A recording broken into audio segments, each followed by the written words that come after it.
Okay, we see are a recording, flag and that we now can- I will call the meeting to order. There's a flag in one of the pictures we can use to pledge. Actually, I have something all set. I was actually going to ask Ah, for an agenda item, and okay. I'd like to ask somebody to add the Pledge of Allegiance to our meeting agenda. So moved. Second. We have a first and a second. Any discussion? All in favor? Aye. Aye. Aye. Aye. Aye. Aye. Okay. I think we'll call that unanimous. So if you'll hang on for a second, I'm going to share my screen. If I can find that. Where'd it go? Here it is.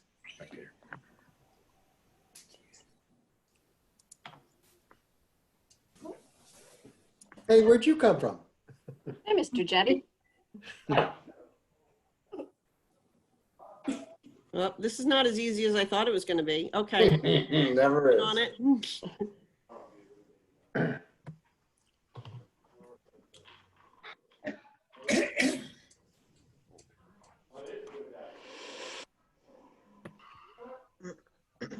Huh.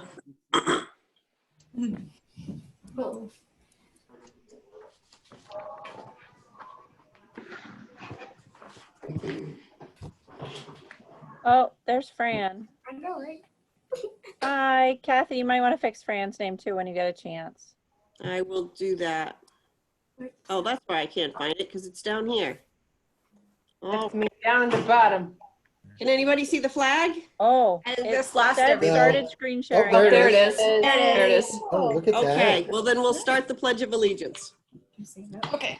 I pledge allegiance to the To flag the flag Flag of the United United States States of America, America and to the republic republic for which it stands, stands one nation, nation, under God, under Under God, God, indivisible, liberty and Liberty. justice for all. justice for all. Well, I guess we probably shouldn't sing a song together. Yeah, I think that probably won't work.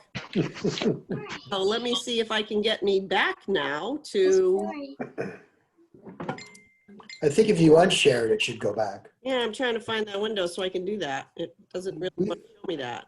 At work, we've been using GoToMeeting, and sometimes I'll have as many as like 24 people up on my screen. Yeah, for some reason it doesn't should want to be bring at me the back bottom, Kath, to shouldn't the it? screen. At the very bottom? Hang on, there's got to be a way here. Oh, here we are. Stop share. It was it went to the top of my screen, which is why I couldn't find it. There you go.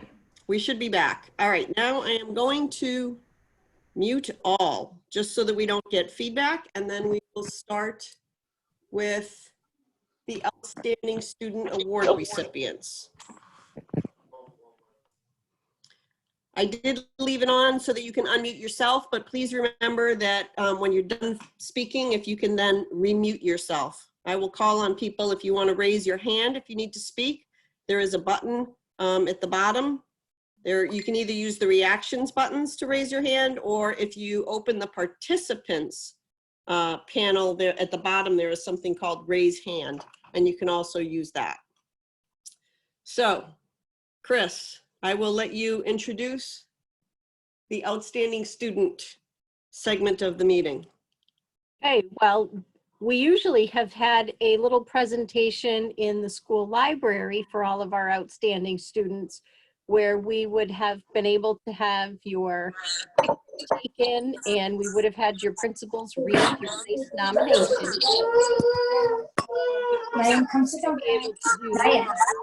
Okay, somebody needs to mute. I'll mute that. Okay. I'm sorry, go ahead and continue, Chris. Oh, no problem. So what I'd like to do is ask the principals if they could speak to each of their outstanding students. So first, I'm going to ask Mrs. Anderson if she would like to introduce her outstanding student. Sure. I don't think my outstanding student is here, but I know they were planning on coming, so I just emailed them.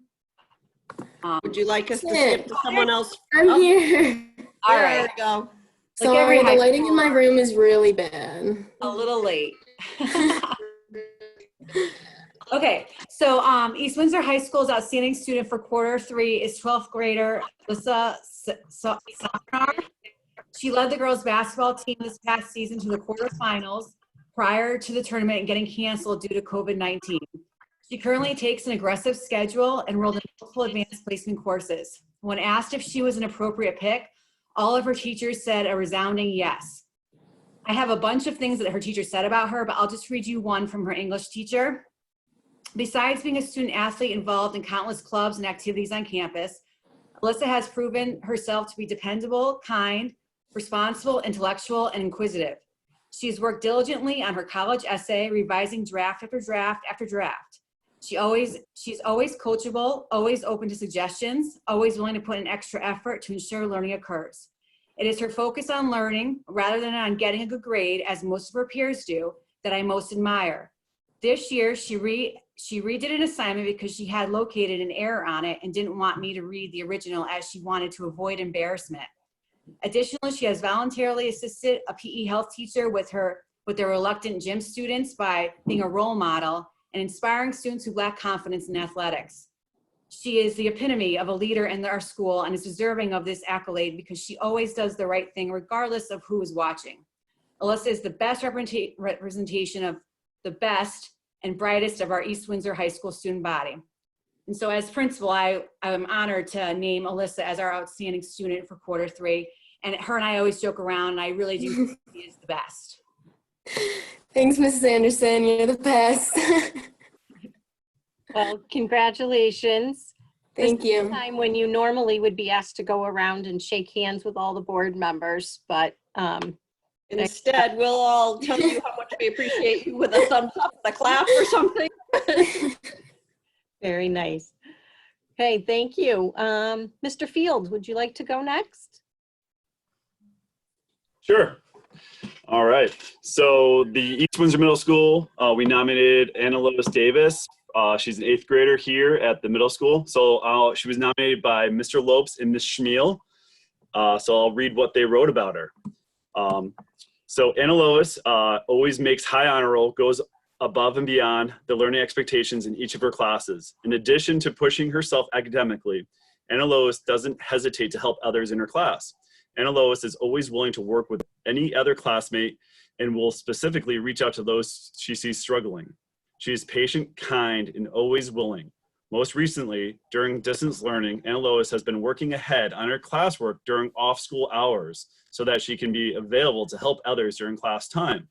In addition to being so willing to help others, she also is a good citizen to our school by actively participating in school council and helps to organize events and fundraisers throughout the school year and is a reliable officer. She's also been an active member of Girl Scouts throughout her years at East Windsor Middle School and contributes to school and the community through the organization. One of Anna Lois's most notable achievements this year was winning the invention convention at our school. She has not only created an invention, but one that will well thought out and would potentially life-saving.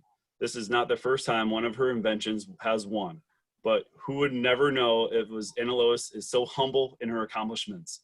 Not only is Anna Lois accomplished in the science field, she's also accomplished in our school community. She leads our school as a class vice president, running pep rallies, dances, and other events. She's able to balance her academic success with the responsibilities of student council officer, and at the same time is available to her peers to address concerns. She is a role model to all our students at East Windsor Middle School, and she's an outstanding student. So congratulations, Anna Lois. And she has an amazing family too. That's all there in the picture too. Thank you. Congratulations, Anna Lois. And certainly not the least, Mrs. Fox. Hello. So I'm very proud to say Zachary Bray is our outstanding student for the third quarter, and he is joined here tonight with his teacher, Mrs. Kukuchka. She is his kindergarten teacher. So Zachary Bray is an outstanding student, friend, and person. He is the first one to lend a helping hand if someone is hurt, sad, or just in need of a friend.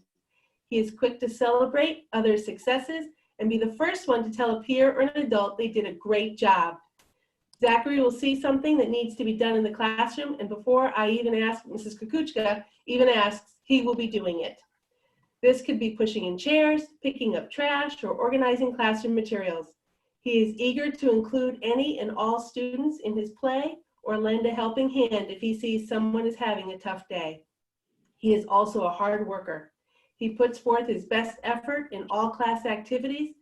Zachary is an all-around great kid, and Mrs. Kukuchka is very lucky to have him in her class this year, and we are very proud to have him as a student at Broadbrook School. So congratulations to Zachary. Good job, Zachary.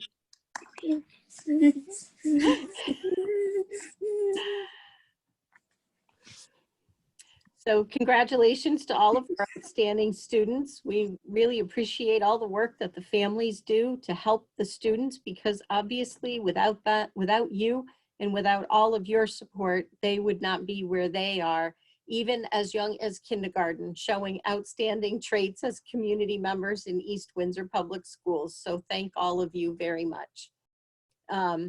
Yes, thank you very much. Sorry, Chris, go ahead. Normally, we let families leave if they would like after outstanding student, but I hope that you'll stay for a few more wonderful announcements and visitations that we have. But then we'll let you know when the regular business of the meeting is starting. And if you'd like to excuse yourselves at that time, that would be perfectly fine. But if you wouldn't mind staying for a few minutes and helping us celebrate a few more wonderful accomplishments, that would be appreciated. Thank you, Chris. Sure. Move on then to the Crystal Apple Award recipients. I just wanted to mention that this is started and through a donation through the Horace Mann Insurance Group, and we were helped along with that from, well, I'm losing my mind with all these faces in front of me. Dave is here. Thank you, Dave. Dave's here somewhere. Yeah. Through Dave Mosier. Hi. And his company. Thank you, Dave. But I wanted to just run through a little bit of what the criteria is. So the nominees can be any staff member, and that's teacher, cafeteria worker, the maintenance staff, absolutely anybody in the staff can be nominated. They have to demonstrate an understanding of the needs of the students as an individual or as a group of students. They demonstrate supportive and caring relationships. They help support a positive and compassionate school climate. They encourage a love for learning and promote student success. And they exhibit a collegial and collaborative approach and challenge students to reach high standards and expectations. So they've done a lot to earn these awards. And Chris, I will turn it over to you to introduce everyone. Okay, so I'll just go back in order, and I'll have Mrs. Anderson start with the high school award winners. Right, unmute yourself, Mrs. Anderson. Thanks, Chris. As you know, this is my first meeting to give out awards, so I thought I'd come in with a bang, and instead of giving out one Crystal Apple Award, I'd give out 3. You know, I just want to make sure everyone knows who we are here at the high school. So actually, Dr. Trujan helped me with these nominations, and so he wrote a little blurb.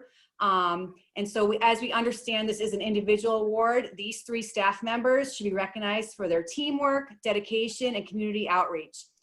They have helped prepare meals, delivered meals to those without transportation, and provided traffic control for our meal pickup program at the middle school every Monday through Friday since the program started on March 17th.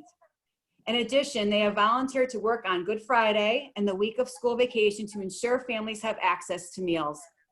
They have gone above and beyond their responsibilities, and East Windsor is fortunate to have them with us. And so the 3 award winners are Steve Burgett, sorry if I'm terrible at names, by the way. Sean Couture and Ashley Marquez. So thank you so much to the 3 of them for all their hard work helping us out with meals and everything with what's been going on with the school closure. Thanks, Allison. We are very lucky to have all of them, not only during the school closure, but during the school year as well. So very greatly appreciated. And it was nice to see Steve has family here participating, to watch him sort of get his award. Okay, Mr. Field.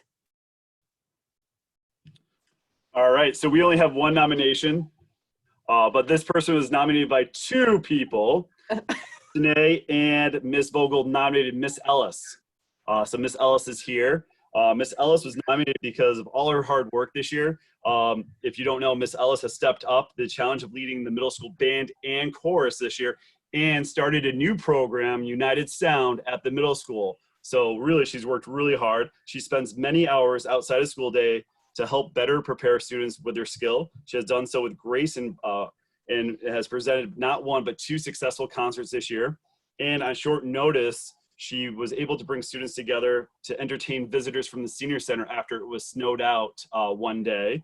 And she just did it flawlessly.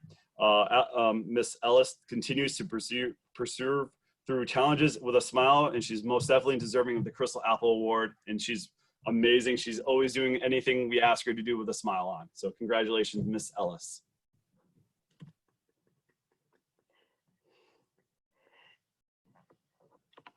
Thanks, Allison, very much. I have been to some of your concerts and I agree, you do a fantastic job. And, sorry, Mrs. Fox, not least, but last again, Mrs. Fox for the Broadbrook Award. Yes, so I'm very proud to introduce you to Francesca Fiore, who is a special education paraprofessional at Broadbrook School and our Crystal Apple winner. Her nomination reads, Fran is awesome. So that says it all right there. She goes above and beyond her regular duties on a consistent basis, such as bringing home projects to work on for the resource room and asking teachers regularly what needs to be done. Fran seeks out resources to help keep her informed of school practices, such as using responsive classroom. She has a consistent positive attitude no matter the situation and keeps a level head in all situations. Fran takes initiative, is a self-starter, and good communicator with staff and students. She works to make students as successful and independent as possible. She is willing to help out where and when needed. Fran deserves a Crystal Apple Award to recognize her hard work and dedication to Broadbrook School. Congratulations, Fran. Congratulations, Fran. Wonderful. Oh, I was just going to say it's wonderful to see her, and then her picture went out. There you are. There you are. You? It's okay. Funny timing. So congratulations again to all our Crystal Apple Award winners, all 5 this time, which was fantastic. And a special thank you to Dave Mosier, who very generously agreed to fund all of the Crystal Apples. And each award winner will actually get a little statue of a Crystal Apple to commemorate their award. So that's generously provided by Dave and Horace Mann every quarter. So thanks, Dave. We definitely appreciate you and your firm stepping up to do that for us, Dave, and to recognize our employees. You're very welcome. It's a great award, and I'm excited just to be a part of it and to see how much recognition is able to be brought to the people who really bring so much to our schools. So thank you for letting me be a part of it. Thank you. So our next fun thing is our Limerick contest winners. And again, I'm going to let Chris take it from there. Well, and I'm actually going to scroll my screen and find Mrs. Maltesi. Oops, where'd you go, Mrs. Maltesi?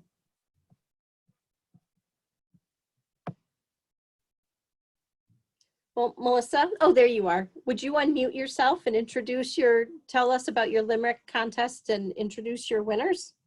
Sure. Thank you all very much for having me. Can you hear me? Yeah. Okay, just making sure because I have my headphones on.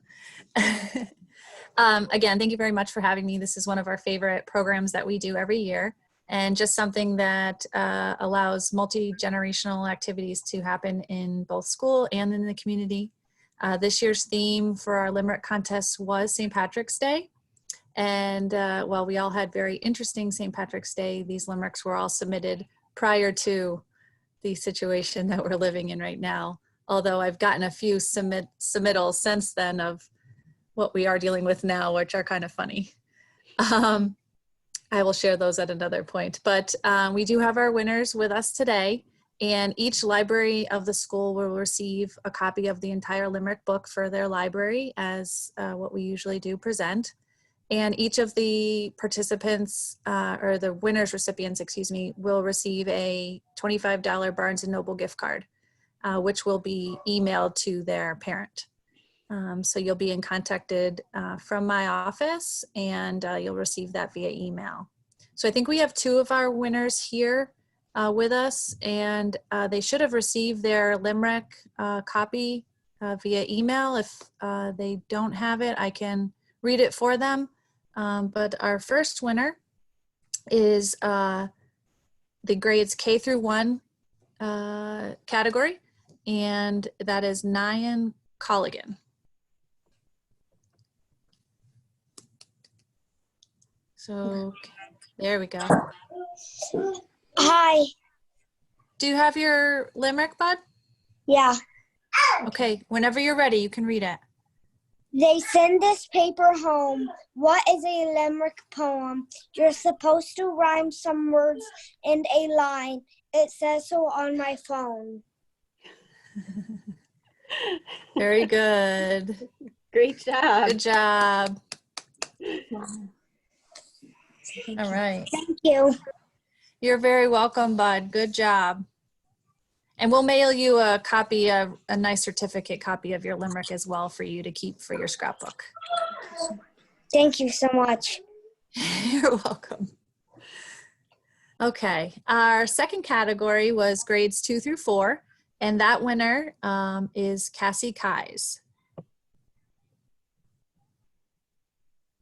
And Cassie, do you have your limerick? Yes. Okay, whenever you're ready. Guess what? It's St. Patrick's Day. Yay! I see a rainbow, so say hooray. There's pots of gold, leprechauns behold, so watch out, leprechauns like to play. Very good. And again, you'll get a copy. You'll get a copy of your limerick as well as your gift card in the email. And I'm not sure if our last recipient is here. That's the grades 5 through 8 winner, and that's Ava Polastri Jones. I don't think she's here. So I will read it just so that she can still be recognized. And again, we'll mail her her certificate as well as her gift card. So hers was, hold on, I can read somebody else's writing. There one was a mid-March day when people would gather and say, St. Patty's Day here, let's wear green and cheer, and they partied the evening away. So that's Ava's limerick. So good job. Again, I just wanted to thank the board for having us each year. Again, this is a really fun activity that we get to do. The town staff are the judges, so they looked forward to judging it every year. It was something to allow them to work from home and still be able to do for us this year. And they send their thanks for still allowing us to participate with you guys in this project. So thank you. Thanks, Melissa. Thanks, Melissa. You're welcome. Okay, well, this is that time that Chris talked about. We are going to get started on regular business now. And as much as we love having you all here, we understand if you have other things that you would like to do, you can go ahead and leave the meeting at the bottom of your screen. If you scroll down, there's a thing to say leave meeting, or you can probably just X your window and you'll be gone. So you're welcome to stay with us, but if you'd like to move on, that's perfectly understandable. Thank you for joining us. Thank you. Bye-bye. Thank you. See ya. Thank you, guys. Have a good night. Bye. Thank you. Thanks again. Thank you. Thank Alyssa. you. Thank you. Thank you, Zachary. Thank you. Oh, bye, Ashley. Bye, Ashley.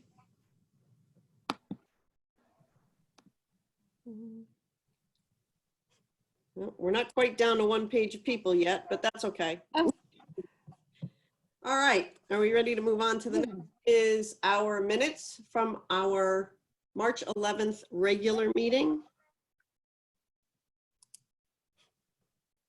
I would entertain a motion to approve. I make whatever that date was. Look, who's making the motion, Randy? It's Kathy Randy, Villager. Oh. whoever.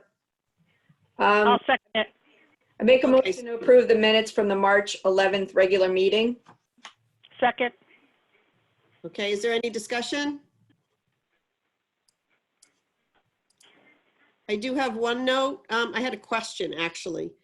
In the liaison report for the FRC, there was, it was noted that there was a fee increase of $5.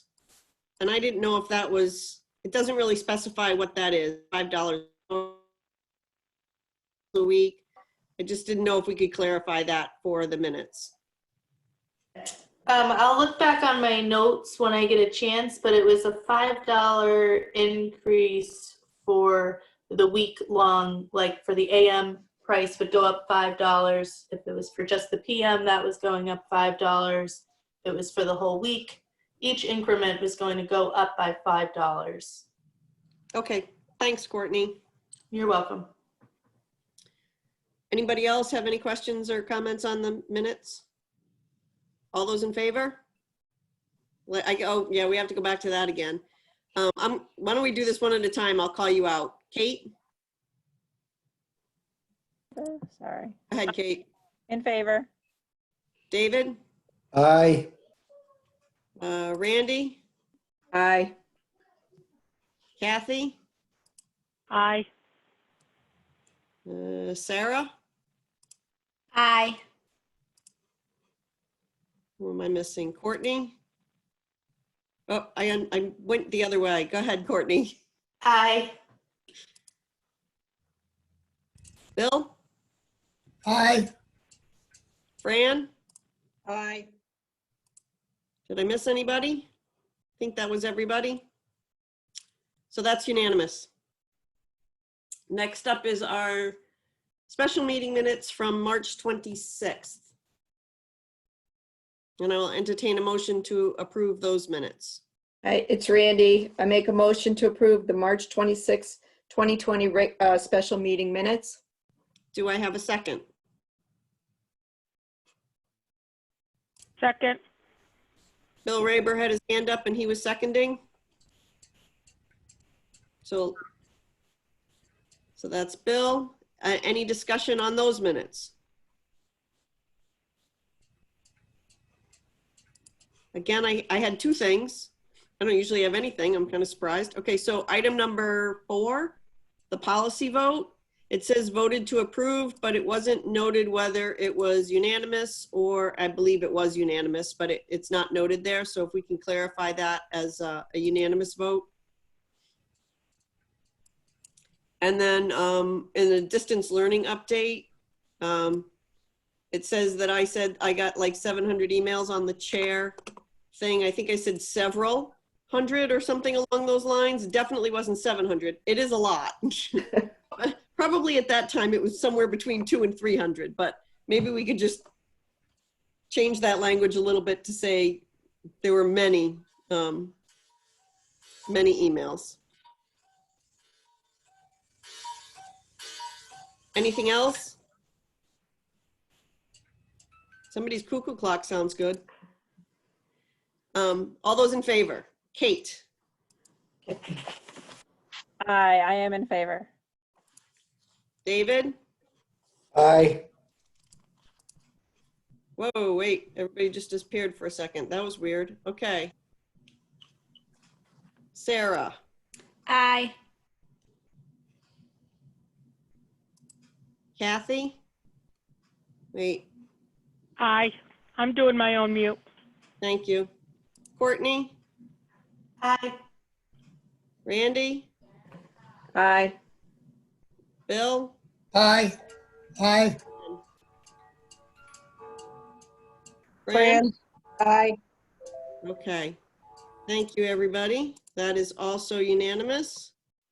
Annie, Kathy, has a question. Yes. on your comment about the minutes in section 4, can you repeat where you were speaking to? I can. It was a distance learning update. I want to say it was 3 or 4 paragraphs in. The new, so not Roman numeral 4, not new business, vote the policy? Oh, the policy was Roman numeral 4. Correct. That was voted to approve unanimously. Right. And then the 700 email comment was in the distance learning update. Okay, Which, let me I'll reach find out it. to you. Okay, no, that's okay. I'll reach out to you later. That's okay. All right, that's fine. We can do that after. Yep. We can just hang on after the meeting and we can clarify it there, Annie. Yep. Okay. So those minutes are passed as amended as well. It is now up to Andy to give us a current financial report. Good evening, everyone. You had 2 reports, an update on the general budget and an update on food service. I'll start with the general budget first. We actually, if you notice, there is an increase in our contingency. This is as of with the school being closed, we have projected some recognized savings on utilities and heat due to the buildings not being in use. Some savings on adjustments for spring sports, with potential reduction in athletic transportation if we go back for an abridged season. And just some other things as far as like Kelly subs also being a big one, as when we're out, we don't have to use them, and so we don't have to pay them. So that's why the increase in our surplus. However, I can say again, just because of the fact that we are closed does not mean that changes don't still occur. We are just notified of a student registering in town that is a out-of-district placement.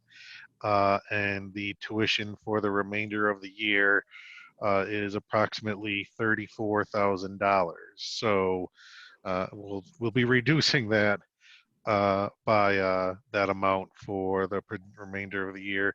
In addition to, as we continue on, there are obviously, this is uncharted waters for all of us. So I don't want to say if I had a crystal ball to be able to read how things are gonna pan out, I'd be a millionaire by now. So that's where we stand right now as far as a local budget. I can take any questions regarding that if there are any. Actually, can I add, Andy? Sure, of course. Some of the governor's executive orders have been related to payment of staff and payment of contracted services, specifically special education and transportation. So at this point, we continue to pay our staff. Either all of our staff is working or they very shortly will be working a longer day. I'm working with the administrators to assign all of our paraeducators to increase their assistance with the distance learning. Our cafeteria folks work to provide meals if they're not all working. Nancy Molnight has some rotating shifts. Our custodians come in to support the food service and any other projects I need, especially any disinfecting. And obviously, our nurses, teachers, administrators, administrative assistants are all working full-time, even from home, but they are definitely working full-time. So we are continuing to pay salary and insurance for all of our staff. The other piece is the transportation and special ed contracts. At this point, all of the special ed out-of-district programs have been contacted. They are providing distance learning for our students. There have been a couple of programs that we've reached out to that we may be able to negotiate a modification in their tuition, but that has not been finalized. And I have reached out to Smith Bus and to Crack Transportation to request the financial information needed to discuss a modified contract with them. But I do not have that information as of yet. So all of that remains to be seen. We're getting updates from the state, and I think now, even in just a few short weeks, the governor's executive orders are up to like 7S or T. So those are coming fast and furious. So we're continuing to update our status as we go, as all of those are rolled out and we get guidance from the state. Thanks, Andy. Yep. Okay, now, did anyone have questions? I thought Fran had her hand up momentarily when there was a moment. Nope. Anybody? Okay. Nope. Okay, on to food service. Okay. You have the update for food service as of the end of March, comparative of March 2020 and March 2019. Again, I'll say the trends in our changes that have been made on the expense side, if you look at, seem again they're working. And then we had a slight uptick in our revenues comparatively, where before it seemed that we were lagging as far as compared to last year. Now we are more. Some of that is from those that pay monthly on the pay for it. So there's still, in a sense, there's a balance remaining for those meals should they choose to use them whenever we go back. But it is considered a revenue. It's it is part of the operation, so that's why it's reflected there. So I mean, it's a positive note that if you look and see where we've been projecting, $120 some odd $1,000 deficit based on previous year's trends. I say we're down to 91,000. So admittedly, also the uncharted waters we find ourselves in. This could go either way, and we're hearing things as far as there's discussion about, and nothing yet has happened in Connecticut, but in other states they've asked for waivers regarding having all meals qualify as free and reduced. So that would help out the revenue side and the loss of revenue that we would be seeing with the closure. But I'd say, if looking at where we were as of March 31st, 2020 compared to March 31st, 2019, it's a definite positive. I will say that Nancy and Perry have really worked to use all of the food that we already had on hand prior to the closure.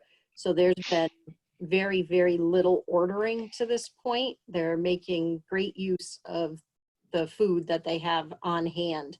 So that has been another factor, is that the expenses have been kept to a bare minimum since we closed our buildings, not closed school. So, and we're continuing to serve about 208, 210 students per day, which means every student's getting 2 meals when they come through. So that's close to 416, 420 meals a day, Monday through Friday. And I am pleased to say that staff has volunteered to put together and distribute meals during the entire school vacation.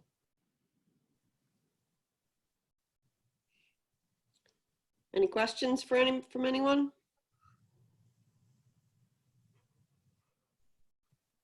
Everybody's so quiet. You're never this quiet when we're all in a room together.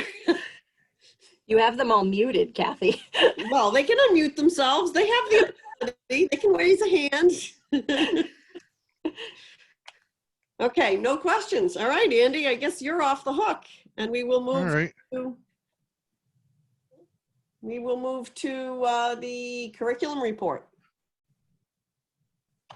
There's Daryl. Okay.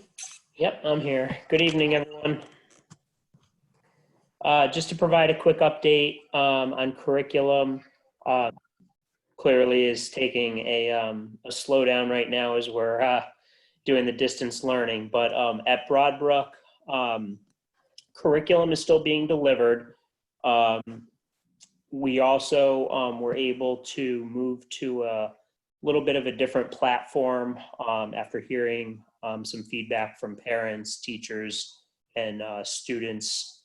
We switched to Seesaw, which provides parents the ability of getting one login for their teachers. Teachers can provide all of the work that they're passing out to students, links on Seesaw. So that was a little bit easier for parents and students, especially at that age, to access. So that's been pretty successful. Still utilizing some of the programs that we currently had in district. Our math program was currently being utilized. There was a computerized component to it that wasn't necessarily needed while the kids were in school as much. That's being utilized more. So things that we just weren't maybe utilizing for distance learning has now kind of sped up that process. Middle school curriculum is going well. In terms of the programs there, especially with math and reading, teachers are continuing to utilize iReady and Dreambox Learning. So that's been helpful. In addition, the state, as well as several vendors across the state, have released resources, more than most people could imagine, for teachers to access and utilize free accounts, free resources for them to access. And that goes the same for the high school as well. Teachers can go on, they have a ton of resources at their disposal. It's just a matter of kind of navigating that. One of the things that I've been really impressed about is the level of teamwork the teachers across the district have shown. They have been researching a lot of their own resources, have been sharing it with me. I've been able to put it on a site for them. And we've also had teachers who have volunteered and helped put together some videos regarding the use of various online resources. So that's been a real support for the curricular needs of all the teachers. We also, I don't want to neglect to share that when we had left school originally, we did ask families if they needed laptops at the elementary to let us know. But obviously there was a significant change when we went to Seesaw, as Daryl referenced. So several administrators and a number of our paraeducators came in, and we distributed about 120 additional laptops, some to the middle school, but primarily to Broadbrook students. That was done, I believe, last Monday, if I'm not mistaken, right, Daryl? Yeah, last Monday and Tuesday.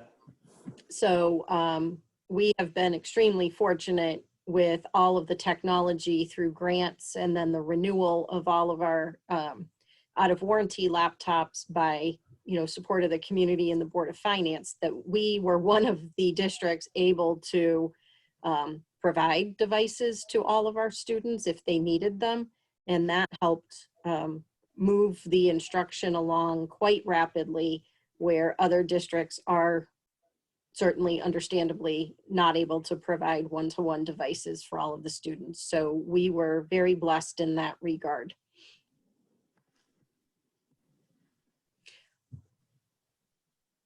I don't know if anybody has questions. I can't really, I don't think anybody would have any idea of the level of work the staff is putting in to deliver online instruction. They're doing Zoom classes, they are doing one-on-one instruction, they're calling families, they're calling students, the emails, responses back and forth through the portal. But all of our teaching staff is working a full day to provide the instruction for our kids. Some of them are still engaging in voluntary professional development opportunities are being shared, and no requirement at this point to participate in any training outside of what they need to access the online programs they're using. And they continue to voluntarily to participate in professional development. Don Casella has sent a number of links out to staff specifically related to supporting students and families through trauma, safe school climate type things to support the emotional well-being of families and students. So I really want to make sure everybody understands the staff is working extremely hard and long days to deliver high quality instruction to the kids through distance learning. Thank you, Chris. No, thanks to them. They're doing a fantastic job. I hear a lot of nice things on Facebook, so clearly their efforts are not going unnoticed. That's good. I did share the round of applause that the board gave them last time. I put that in a newsletter, or well, it's generous to call it a newsletter, a memo out to all the staff, and did share that you had all voiced your appreciation. So, it's nice to hear that there are positive comments. So everybody's working very, very hard. Any questions from anyone? I just think that we should put it on, personally, with my three, there's been stuff coming all the time and the teachers are happy, everything's wonderful. So again, I think another round of applause for the work would be appropriate. And a thank you also for the nice videos that they put out for the kids. To do that as well. That took a lot of extra time from some people, and that was much appreciated by much of the public out there and the families that we serve.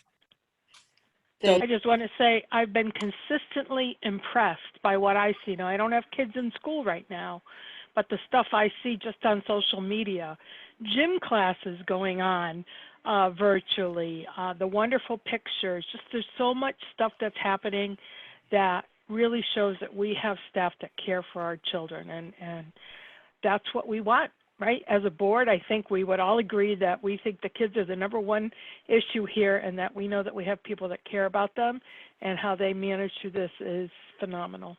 So. They have definitely done the proverbial turn lemons into lemonade here, for sure. I believe one of the teachers had a poster of lemons into lemonade. Was that not You're absolutely your field? I do recall seeing that. Yeah, those videos were fantastically done. Absolutely. So any other questions on any of the curriculum issues or the distance learning? Sarah? Wait, let me unmute you. Yeah, just one quick one, and maybe this is something that Christine, you'll need to discuss with your administrators. And I said to somebody I'd bring it up tonight. Somebody had a question as we're going into the fourth quarter for all three schools. We're in the end of the year. We're in the distance learning. We don't know what's going to happen in the next hour or tomorrow, understandably. Is it going to be like a pass-fail scenario? Is that being discussed? And how are we going to be able to grade the students equitably? That's kind of a concern and something to bring up to you, and maybe you need to further investigate, but just to put it in your mind.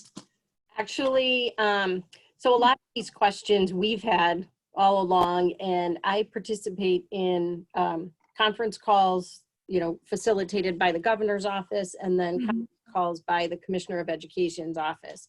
And they have been letting us know that they will be providing written guidance on a variety of things as we've gone through. And literally today, we got the guidance about grading and high school graduation requirements and credit awards and all of that. So I emailed it to the administrative team, but we have not had the opportunity to discuss what the guidance is. But we will do that, and I anticipate being able to send an update to families likely during the vacation Most of us are working some, if not all of the week. So I anticipate having that. But Sarah, you know, the guidance is certainly related to moving to a pass-fail. So that's, you know, something we've already anticipated and have talked somewhat about. But having guidance from the governor's office, or pardon me, from the commissioner's office is always helpful, because some of the things that they were able to do on behalf of all districts is things like talk to the colleges about what they would be looking at for transcripts, what they would accept for admission, things along those lines. So that's part of why I wanted to wait for the state guidance. Understand, yeah. Yep, oh, I understand. It's anxiety producing, and I'll be honest, waiting for the guidance on some of this has been a little bit anxiety producing for us as well, because we know the questions are out there.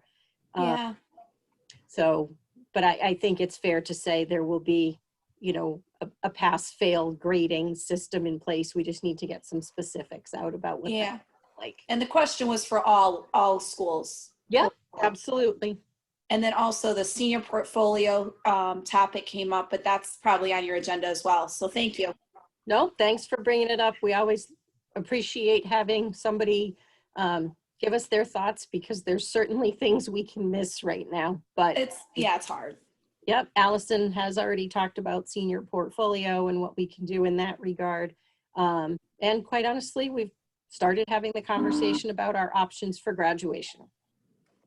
So we're thinking about all, but if you think of anything and want to make sure it's on our list, don't hesitate to shoot me an email.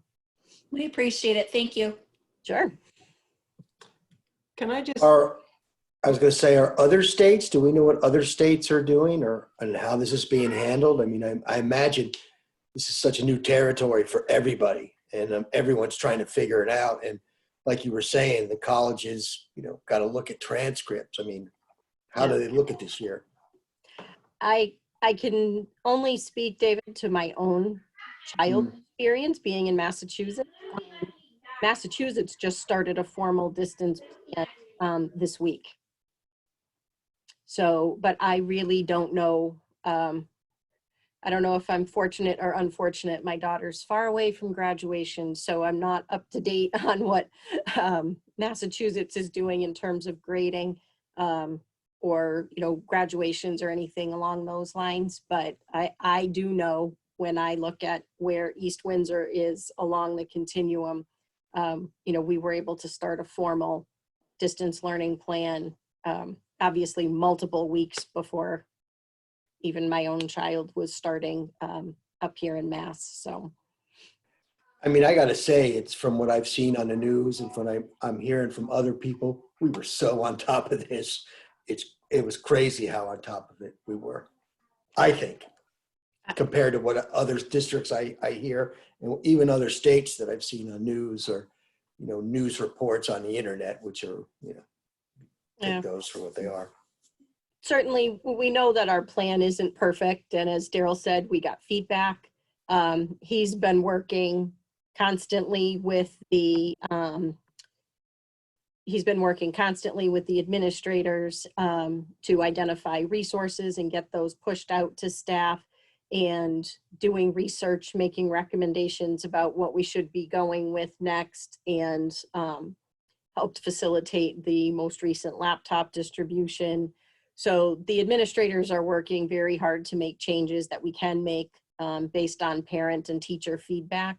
So we know it's not perfect, but I think we did a good job getting, you know, got a quick jump off the blocks.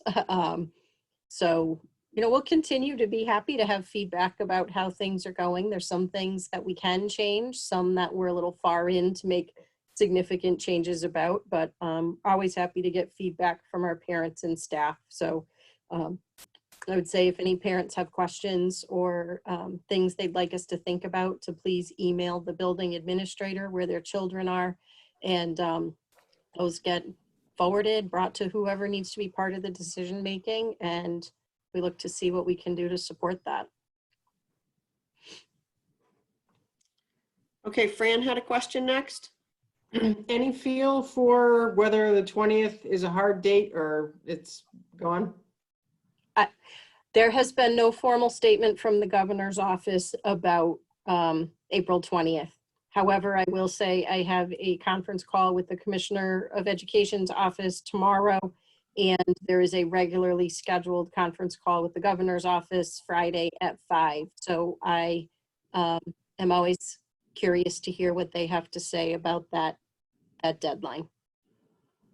Thanks. I believe the randomly scheduled meeting for chairs is tomorrow at noon. Noon. Right? Interestingly, a couple hours before that with the superintendents. Interesting. Yeah. So perhaps there'll be some news tomorrow about that. We'll let you know. Yeah. You will know any decision that gets made by either of their offices very shortly after I know. I figured. Yeah. Okay, Kate, you had your hand up. I was just going to say, I've also appreciated, as a parent of a high school student, I've appreciated information from high school teachers about the AP tests and kind of things kids can do to work towards those, whether it's different websites or different resources, and how they're going to be changed this year, what they need to do to do that.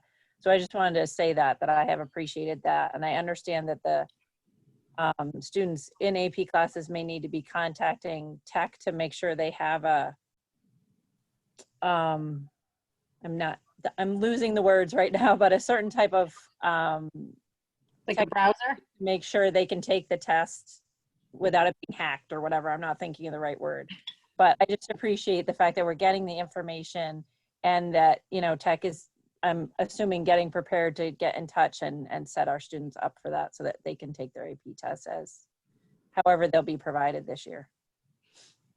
Do they need to do some sort of VPN or something like that so that they're on a private network? Yeah, it has to be a secure network, I guess. So they probably have to install VPN in order to get to where they got to get to or something.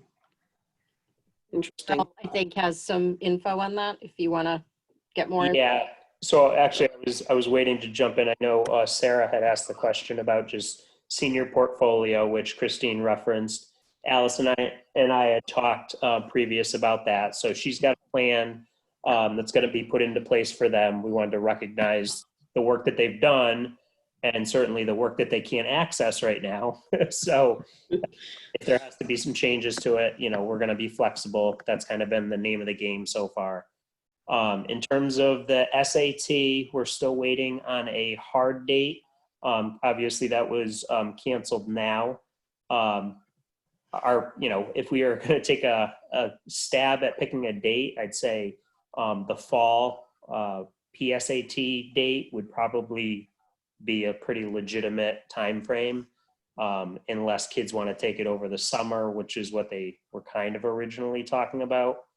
But again, that hasn't been decided.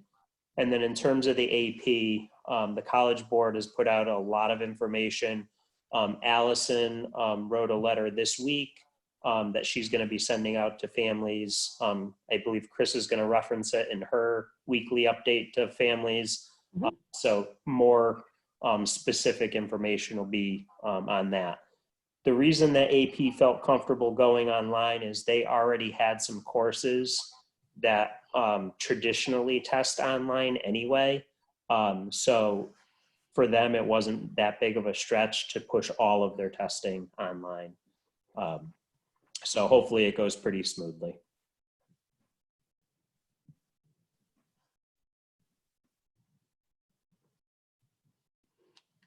Any questions?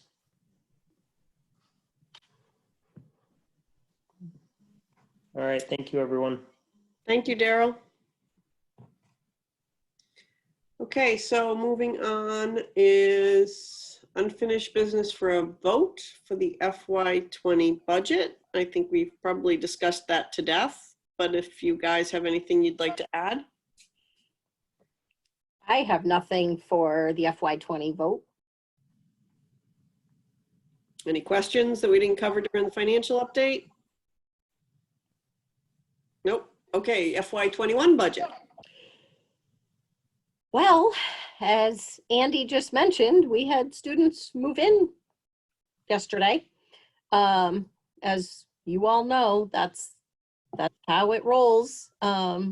So to the positive, when we created the draft of the FY21 budget and you folks voted, Cigna's insurance renewal rate was at 16%. And now they have very generously come down to a 9.5, which I still think is exceptionally high, but that's a savings. Andy, can you remind me, is about 168,000? I didn't get it to the penny, I'm sorry, Andy, but that was not bad from memory, I don't think. So that's already a savings of about 168,000, but the annual cost for the student who just moved in today is roughly about the same. So, you know, to the positive, we were lucky enough to have things that offset. So, outside of that, we're still working on getting any of our collective bargaining units additional information that they're asking for to clarify about the state plan. That's the other insurance program that's under consideration, but they have, you know, questions that we need to get answered, and there's a process to move through that. You know, we can't just make a unilateral change because of some of the language in the collective bargaining agreements, but all the union presidents are working with Lori Slate to get questions and get some of that information back. So we'll keep you updated as things move along, but at least Cigna came down, you know, a fair amount, even though it's still too high in my opinion. I would agree. You guys also were copied on the correspondence that went to the Board of Finance today. They had a number of questions that they discussed in their last workshop that they were going to send to us, which they did over the weekend. And Chris and Andy and Lori have worked tirelessly to get all of the data together for that. And we went through a flurry of email exchanges, finalizing all of the language and stuff. And we sent that off to them today. Lord knows they're supposed to look at it tonight, but I don't know what they're doing with it because we're here and they're there. They were made aware that we would not be at their meeting tonight weeks ago when the schedules were first coming out, because we skipped our last meeting in order to attend their workshop. We couldn't miss another meeting. And at that point, we didn't even realize the situation we'd all be in. So we certainly weren't going to cancel another meeting to attend another workshop and not be able to meet ourselves. So they knew we weren't coming, and I guess we'll find out when we watch their video what they thought of what we sent them. But if you get a chance to go through it, it's fairly informative, I think. So very informative. If you do say so yourself. If I do say so myself. So is there anything else on FY21 budget? Any questions? I will say that the public hearing tonight was mostly about Warehouse Point Fire Department for the most part. But it would be good if the public makes their feelings about various areas of the budget known. There is another regular meeting that should have a public participation for the Board of Finance. People can submit their statements in writing to the Board of Finance by email. And there is one more public hearing on the May 6th, which will be the night that they set a final budget, like boom, like end of story, that is what we're all gonna pay on May 6th. So that's a little late to pass them much information. My guess is their minds will be pretty much made up by that point. So hopefully if the public has things to share with them and want to get their feelings known, they do so sooner rather than later. But I guess that's it for FY21 budget. We have no unfinished business for discussion. We do have some new business. We need to vote on the E-rate resolution. I have the motion in front of me, so I'll read that and then ask somebody to move that motion. The motion would be to vote to approve the resolution for schools and libraries universal services E-rate for 2020 to 2021. This resolution authorizes filing of the Form 471 applications for funding year 2020 to 21 and the payment of the applicant's share upon approval of funding and receipt of services. I'm going to look at Annie and say, did I do that right? Okay, So moved. need someone to motion that. Yep, so moved. Second. Kathy Billadu, Randy on the second. Is there any discussion? Fran? Wait, unmute. Go ahead, Fran. All right, for Courtney and Sarah, if anybody doesn't quite know what E-rate is, E-rate is, can somebody explain that? Sure, I'm going to let Chris explain it. And I'm actually going to let Andy explain it. There you go. So,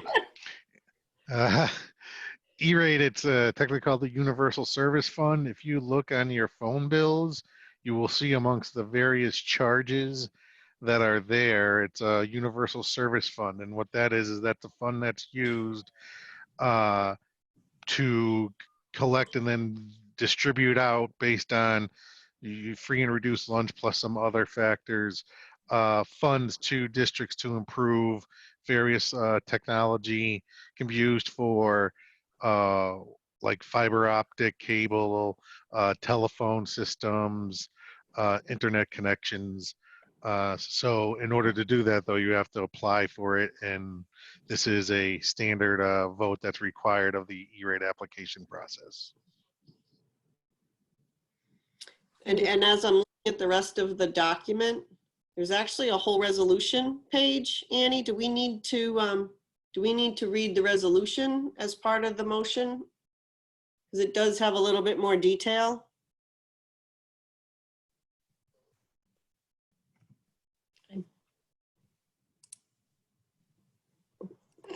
I don't know that we've done that in I the, don't remember. but you're welcome Yes. to.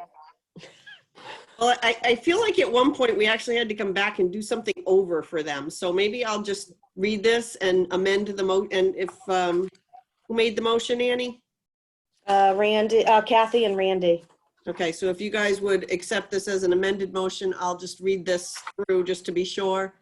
Be it resolved that the governing board, the Board of Education for the East Windsor School District, authorizes the filing of FCC Form 471, Schools and Libraries Universal Service Program Services Ordered and Certification Form for the services and/or products as detailed in the attached report, E-rate requests FY20 for the fiscal year July 1, 2020 to June 30, 2021.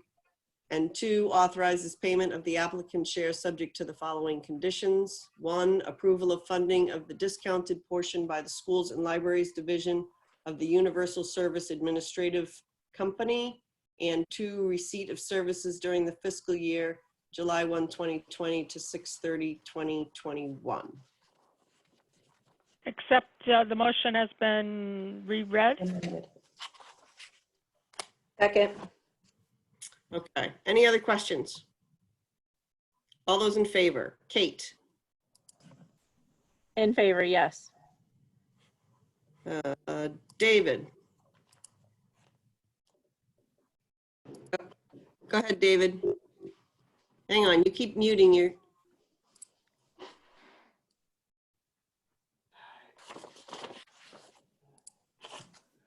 Not sure how that even happened. There you go, David. Yeah, You're I'm in favor. Yeah. I'm Thank good. you. Sarah? Aye. Kathy Billadu? Aye.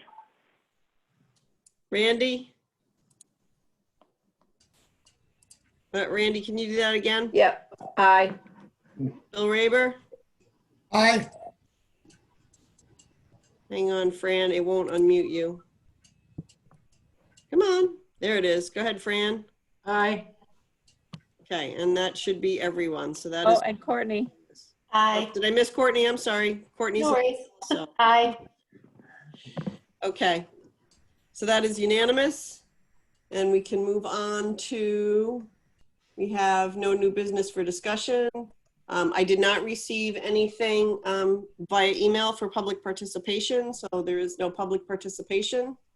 So at this point, we're going to move a motion to, Bill's got a question. Go ahead, Bill. Yeah, you didn't do a miscellaneous, and I just have a quick question. Scholarships. Our two organizations, Athletic Club and Youth Basketball, gives them every year. How is that being handled by our guidance department, or is it being handled?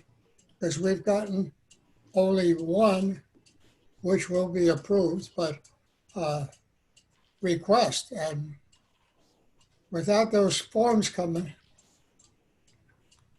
we can't do anything with that money. So please somehow make a decision of what's going to happen. That's all. Thank you for the reminder. Yeah, we forgot. Yeah, actually, the Republican Town Committee has to get a hold of applications somehow as well and do that. So we can, Allison and I will talk about how we can get those applications out to you folks. We have a pretty complex system of, nice cat, Kathy. Yeah, she does that all day long. We have a pretty complex system of envelope passing that Annie is the facilitator of and picks things up and gets them moved to buildings where they need to be without people really ever interfacing. So we'll talk with Allison and see what kind of support the guidance counselors and Mrs. Brown need out of the guidance office to get that stuff where it needs to be. We've also, I think, done quite a nice job of getting information from one place to another by taking pictures of things and emailing them. So that may be how some of these applications get out to scholarship organizations, but we'll work on that, formalize that for everybody. Yeah, I was going to say it might be easier. Typically, we come in and get the paper package and go through it, but it might be easier to scan things or pictures, whatever is necessary to get them electronically and email them to the different organizations. One of the things we've discovered is that it is extremely challenging to get a portable scanner.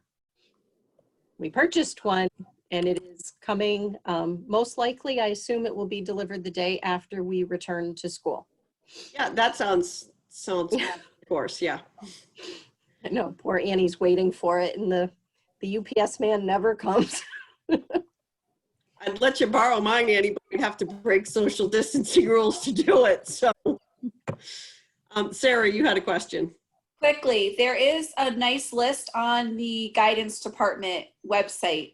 So for any of us outside of Board of Ed right now that's watching, get the word out. They have a nice list on there. But again, yes, it is a little bit of a question of how we get the information or who we get it to. So thank you for working on that, Dr. DeBarge and Allison.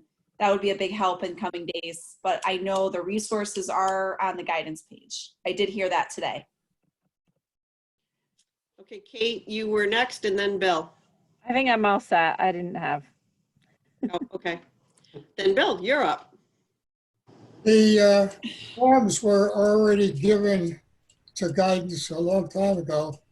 If they need more, just have them either email me or Ted Szymanski. As I said, we have one, and he used the right kind of documentation. So I know guidance has done a good job before all of this mess of getting the word out. So let's see what they can do. That'd be appreciated. We'll work on it, Bill. Okay. Anything else? Then I would entertain a motion to go into executive session for the purpose of the superintendent's evaluation. So moved. Bye, Andy. Bye, Andy. That's Bye, Andy. 8. Do I have a second? Second. Second. Oh. Second by David. All those in favor? Aye. Aye. Aye. Okay. Now, in order to do this, what we're going to do is we're going to drop this call. Chris is going to email all of us now. Bill, I know you're not going to stay with us for the executive session, but Chris is going to email us all. Good night, everybody. Good night. Chris is going to email each of us another Zoom link, and we're going to start a separate Zoom session so that we're not recording. So if I can, I guess I don't want a motion to adjourn this meeting. I'm just going to stop the recording, and we won't have the adjournment on the recording because we'll have that at the end of the executive session. But I think that Motion for a 10-minute break or whatever it is that you need. Yep. All right. Well, Need that. that's fine. We'll have a second to Kathy's motion for a 10-minute recess. So let everybody take a bathroom break and whatever. Second. Okay. David is second. All those in favor, just show it. Aye. Aye. Okay. So we'll take a 10-minute break. Chris will email us the other link, and we'll see you all back here in 10 minutes. It is 8:46. So let's start by 8:50 or 8:55. All right. Good night, Annie. Night. Good Hi, night. Annie. Good night. Safe.